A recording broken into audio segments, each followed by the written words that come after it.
కర్నూలు జిల్లా సిపిఎం ఆధ్వర్యంలో ధర్నా నిర్వహించారు. కేంద్ర ప్రభుత్వం తలపెట్టిన ఎన్ఆర్సీ సిఏబి బిల్లును వెంటనే రద్దు చేయాలని కర్నూలు జిల్లా స్థానిక రాజ్ విహార్ సెంటర్లో నిరసన ర్యాలీ నిర్వహించారు. ఈ కార్యక్రమంలో వామపక్ష పార్టీలు, ముస్లిం హక్కుల పోరాట సమితి మరియు ప్రజా సంఘాలు, హిందూ, ముస్లిం, క్రైస్తవ సోదరులు పాల్గొన్నారు.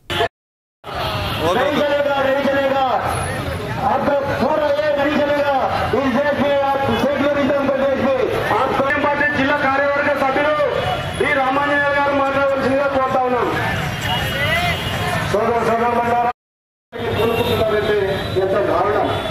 ఈరోజు మన వాళ్ళు ఆయన చెప్పారు, నేను గతంలో ఏ విధిలో ఉన్నాను, ఈరోజు మా సొంత ఇంటికి చేరుకున్నానని చెప్పి సిగ్గు లేక చెప్పిన పరిస్థితి.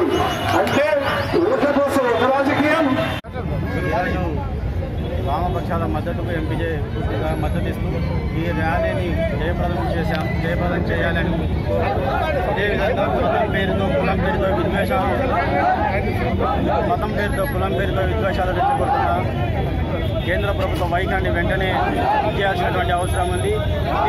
ఈరోజు ఇది ముస్లింలపై పెట్టి మిగతా కమ్యూనిటీలకు దీన్ని దొంగిలించుకోవాలని చెప్పి వాళ్ళ ఆలోచన ఈ తప్పుడు విధానాలు ప్రజల